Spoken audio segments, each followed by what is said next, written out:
هذا الشخص اسمه فيصل عبد الساتر. يعني أنا كنت شخصيا أطلع من بيروت على آخر الدنيا بسوريا الساعة 2 بالليل. يعني كان أمانا في سوريا غير موجود في كل الدول العربية وفي كل دول العالم. يقول عن نفسه أنه إعلامي لبناني، وفي الحقيقة هو بوق لحزب الميليشيات والإجرام والقتل والحشيش. والمشيع مطرود. هاي بقى مين يا حزركن؟ ايه، هاي بنته واسمها مريم عبد الساتر. احفظوا شكل بنته منيح. منرجع لفيصل يلي يعتبر من أبطال دعاية جهاد النكاح عند المسلمين وتحديدا عند السنة السوريين.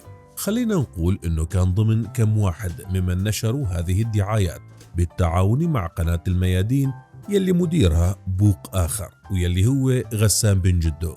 يعني تخيلوا واحد ابن جده وعم يحكي عن جهاد النكاح، وتخيلوا انهم اشاعوا على ملايين النساء المسلمات من السنة باشياء لا وجود لها، وهم يعلمون ان لا وجود لها، وذلك فقط للانتقام من الثورة والثوار ولشيء اخر، الا وهو للتغطية على زواج المتعة. من مبدأ صحيح عندنا زواج متعة بس انتو كمان عندكم جهاد نكاح.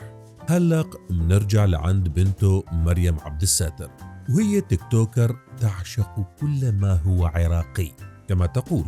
بنته من يومين انتشر لها فيديوهات مخلة بالآداب بشكل فاضح، ونحن هنا لسنا بصدد الشماتة بها ولا التشهير معاذ الله، ولكن لنخبركم أن العدالة الإلهية قادمة لتنصف الجميع.